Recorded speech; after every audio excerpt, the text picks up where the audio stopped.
Welcome to a Safe Place podcast. For people that are struggling now with mental health, this is the advice we'd like to give to somebody that's silently struggling. You don't have to live that way. You don't have to struggle in silence. You can now be unsilent. You can live well with a mental health condition as long as you open up to somebody about it. Because it's really important you share your experience with people so that you can get the help you need and the help you deserve.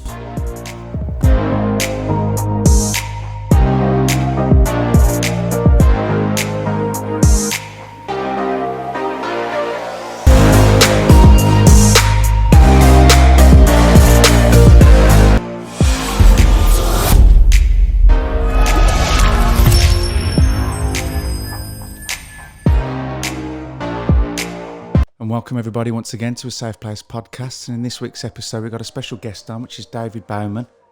Welcome, David. How you doing, mate?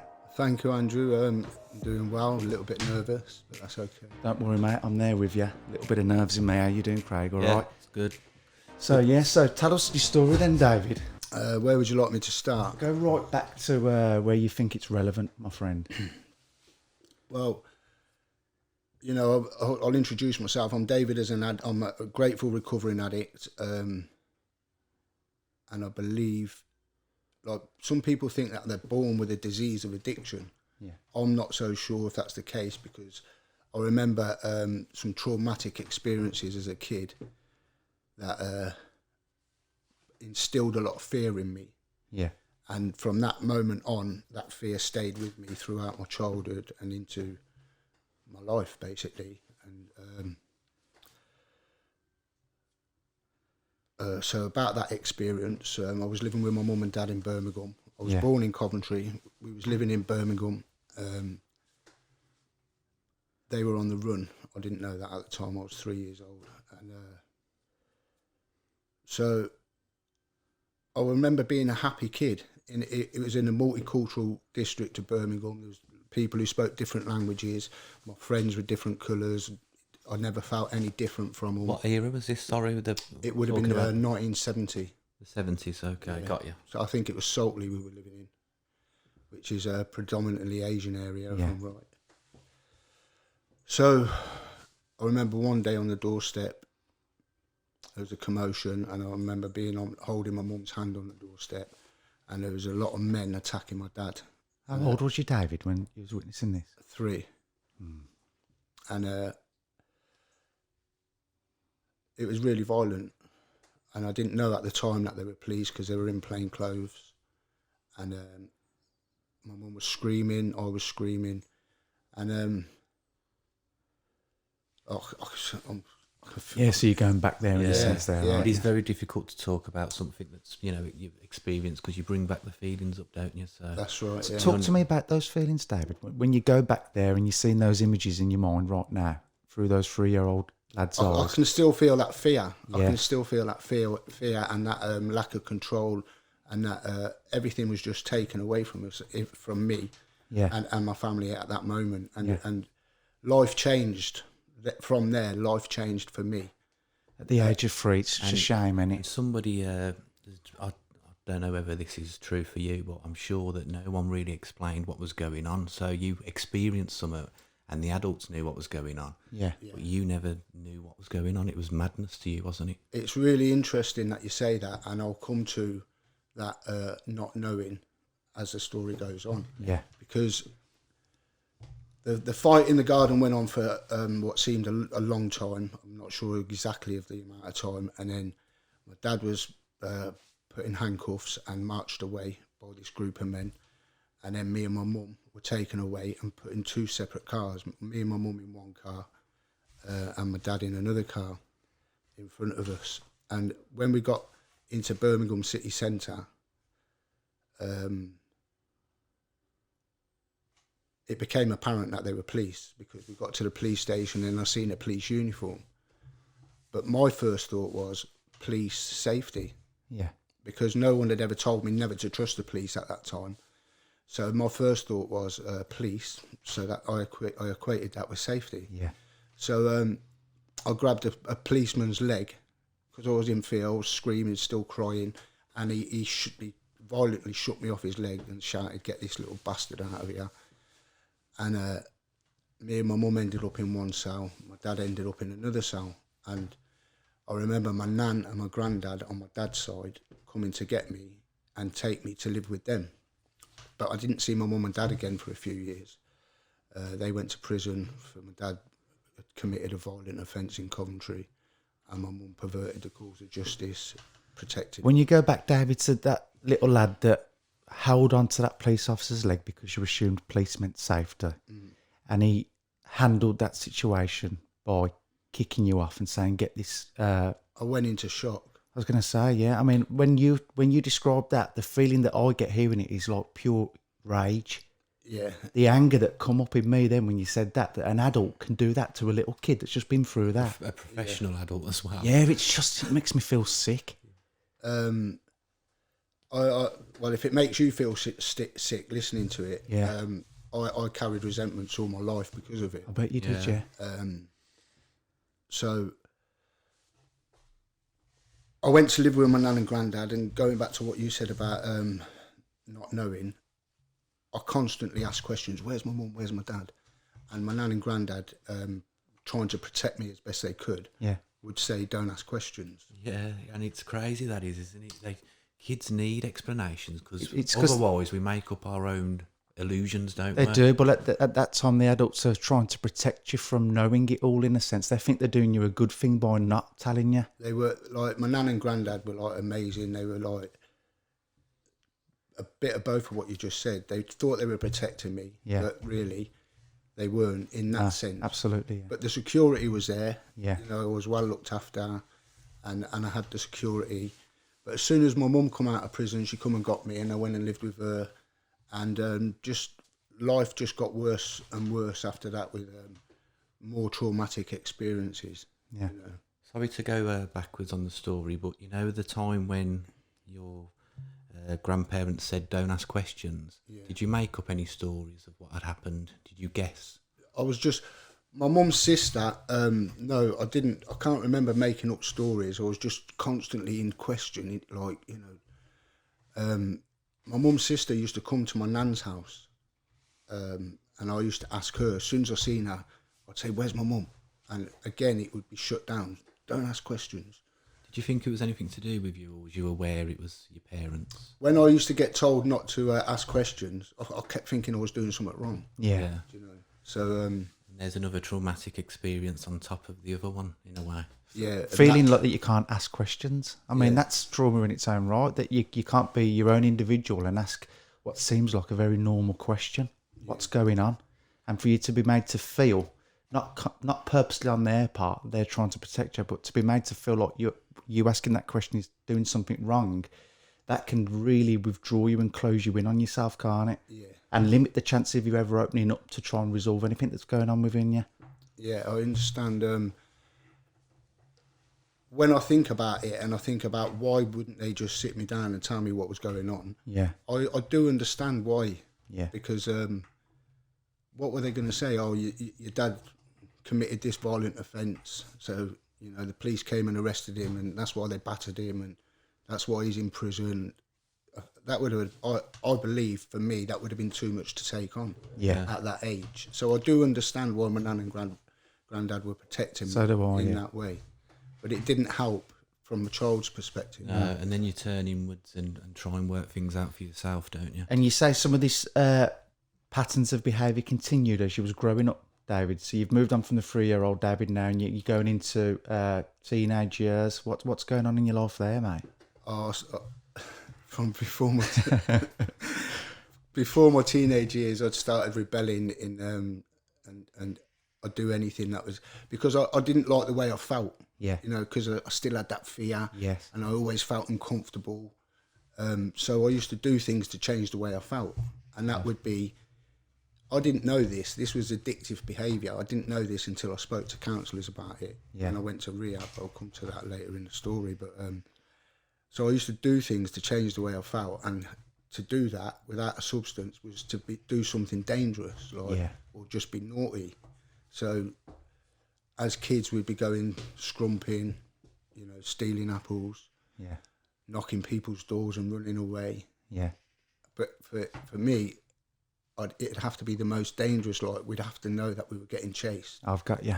And then it just went into, like, crime. You know, I got involved in crime at a young age. Never really fitted in at school. I got expelled from school a couple of times and ended up in secure units. I finished my education in secure units. So you went through all of that, and as you brilliantly put it, you wanted to change the way that you felt, and you started pursuing activities that directly changed that feeling of feeling uncomfortable.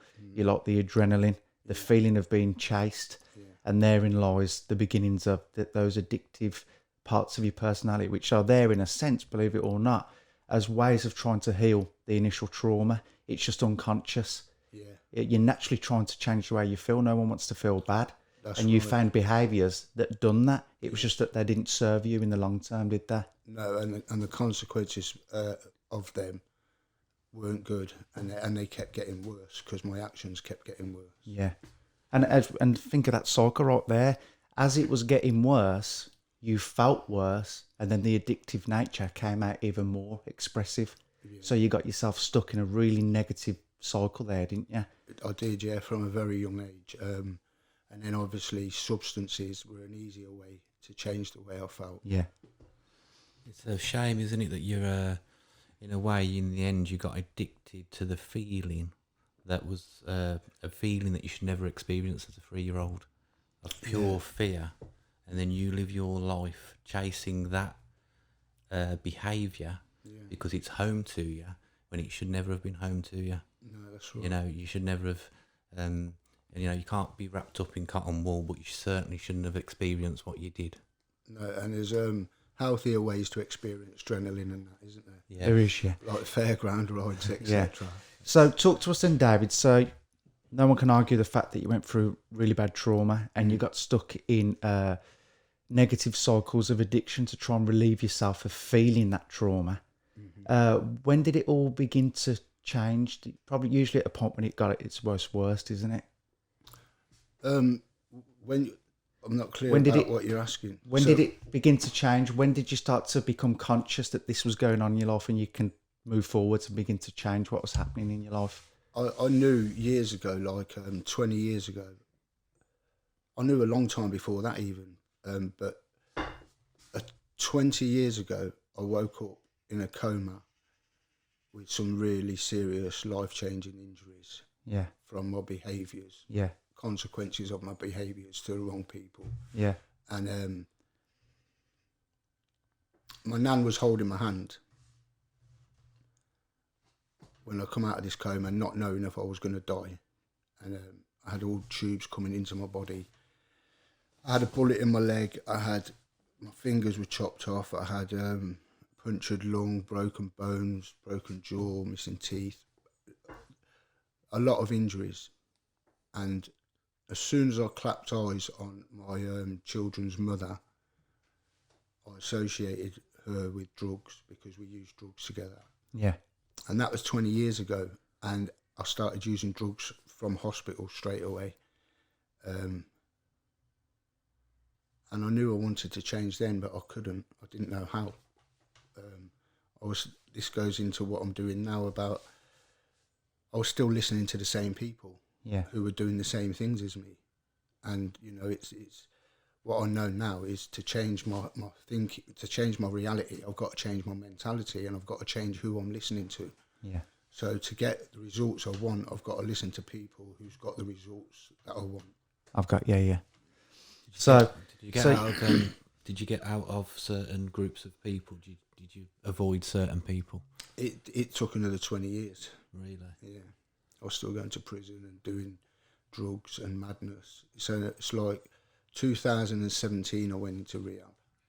And I had a desire to change for a long time, but it's that what we were speaking about before the podcast started.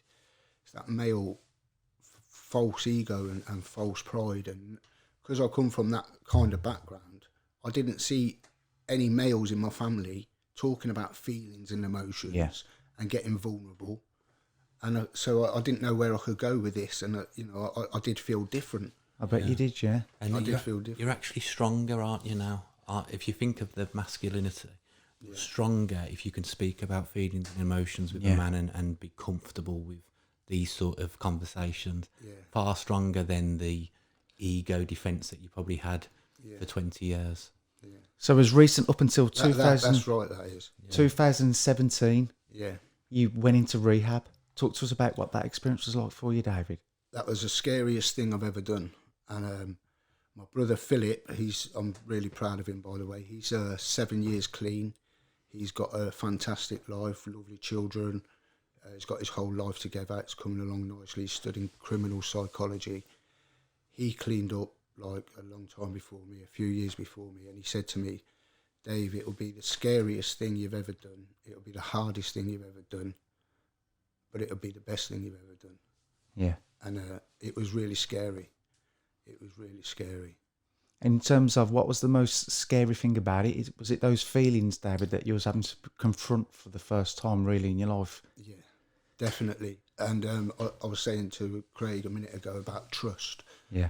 It'll give you a glimpse of the background I come from. So trust. I was taught not to trust people. Yeah. You know? Well, the only person as a 3-year-old that you associated with a good safety, illusion in a way, which, It was an illusion. Yeah. It was an illusion. That's it. It got shattered when I was 3. And, where are you going to get trust from after that when a police officer says, get this little shit away from me?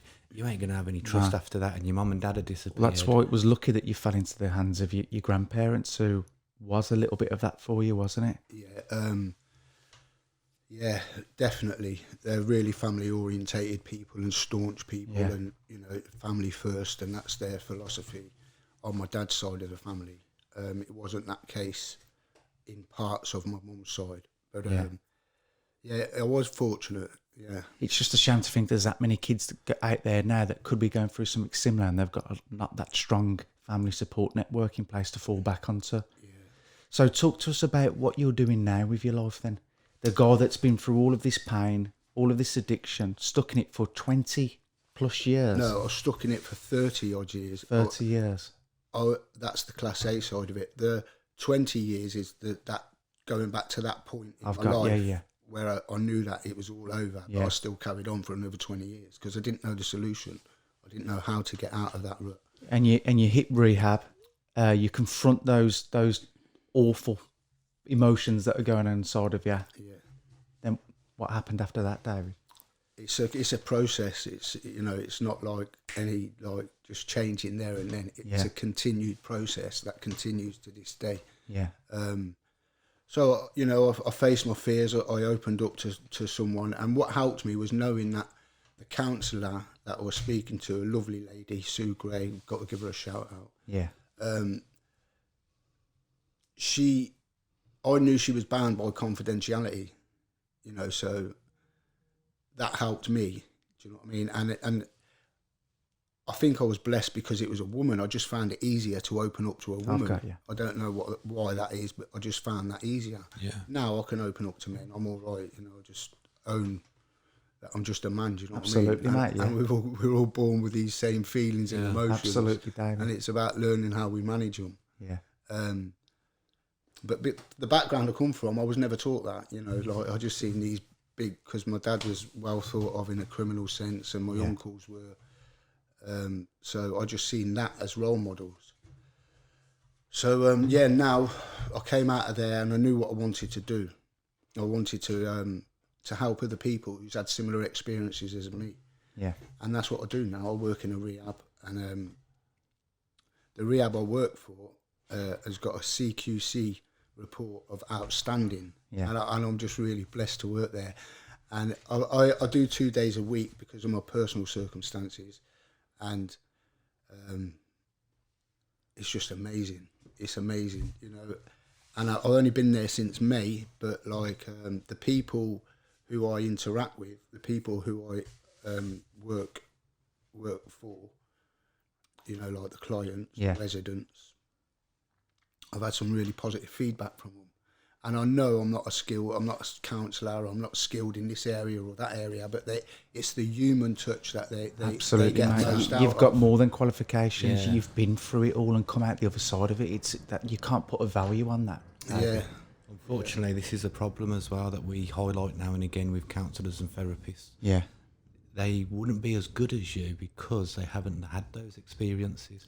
They've learnt it in a textbook and they can memorise information and intelligence and repeat that. Yeah. But when you can, like, you'll probably speak to a lad on the level and just say, from your experience, 1,000 times the information Means that a lot he more, needs. mate. Yeah.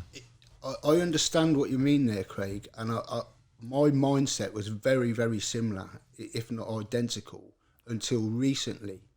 And I'll tell you why that is, because where I work, there's a person, well, there's probably more than one, but there's one that I know of who was working alongside me and training me in the residential support role. Yeah. Who, while she was doing that, has gone on to, she was finishing her studying to be the counsellor, and she hasn't got the experience of addiction. However, she is like just a good human being. And I said to her, to the person in question, because she was questioning herself when she made the transition from residential support worker to counsellor, and she'd just trained me to be the support worker. She was one of the people who had, and then she was having some doubts when we were talking, and I said, look, I ain't just saying this, but I'm telling you now, from someone who comes from a background of not being able to trust anyone, if I came to rehab and you was my counsellor, I would find it so easy to open up to you. That's it. So my thinking's changing along them lines, I do get what you mean though.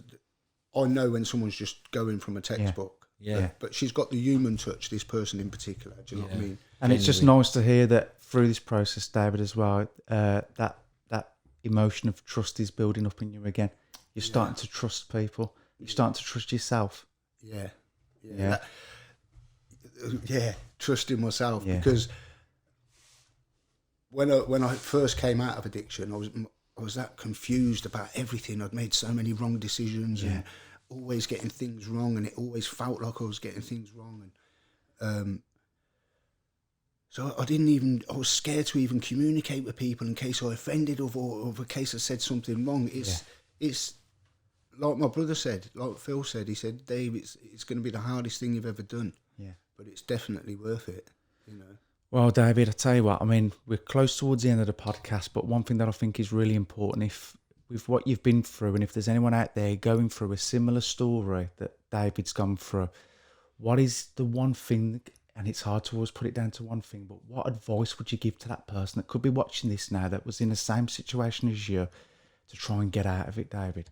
Take a leap of faith and talk and ask for help. That was another thing, as a man coming from that environment, having to think that I could do it on my own. Just ask for help, and it's all right to be vulnerable. It's all right to be real. Yeah. Can I just ask as well, with the changes now, what is the difference in your life? I mean, what's it like? It's funny how you could have came out of rehab and decided just to work and be happy that you don't live with your pain. But you decided to give back, which is a constant metaphor that everybody seems to do when they go for this change. So what do you get from it? I get immense feelings of self-worth. It's nice, and it's a constant reminder to myself of where I was and where I am. And it's really knowing that anyone can change. Anyone can change. You start changing the way you think and who you listen to, you can change. Yeah, well, that story sounds like a superstar story for me. Thanks very much, David, all right? Can I just end on this? It, I'm on a roll now. Yeah, go for it. I was nervous a minute ago. I don't want you to go now. No, that's all right. No, when my friend Roger said to me, when I come out, I find it hard to hold eye contact with people, and it was down to my self-worth. I didn't have no self-worth and low self-esteem, really low self-esteem coming out of addiction. And I said to Roger, he could identify with it, but he was a lot further in than me, a lot on the road to recovery. So He said, "Do you know how you build your self-worth up and your self-esteem?" I said, "How?" He said, "Do things for people, help people without there being any reward in it for you. Yeah. Just do things, do nice things, do kind things without there being any reward in it for you." But really the reward is you feel good for doing it. Absolutely, mate. So there is a reward. And that's what we're always looking for, to make ourselves, in a sense, feel better. And if you can do that in a selfless way, that's the best way. And if that makes you selfish and using your ego, but you do it for helping everybody else, that's the best selfish way you can be. You know what I mean? Yeah. Go for it. So it's been brilliant having you on, Dave, and we'd love to have you on again and tell you some more of the story where you are in 6 months' time in terms of how you've been able to support and help people. Would you like to do that? I'd love to do that. And I just want to say thank you to everyone who's helped me to get to this point today, and thank you to you guys for inviting me. Thank you for inviting me into your home. It's a pleasure, mate. It's an absolute pleasure to have you. I think David would make probably got a good few stories to help prisoners out there as well. Prisoners struggling inside, addict. You could probably do a good podcast on that in the future if you would like to. I'm happy to. One of the people that helped me is called Peer Mentors. Mentor in the West Midlands. It's an organisation where they help people, and it goes right across the board of like criminality and addiction. So it's people right at the bottom in a homeless hostel, which is where I ended up, or people like who think they're gangsters in guns and gangs. Okay, yeah. So this organisation helps all types of people all involved in dysfunctional living, I'd call it. So they have asked me to work with them. So that goes back to what you just said. Yeah. I'm happy to do a podcast anytime you want. We'd love to have you back on, mate. All right. Brilliant. Thanks, everybody. Thanks for tuning in.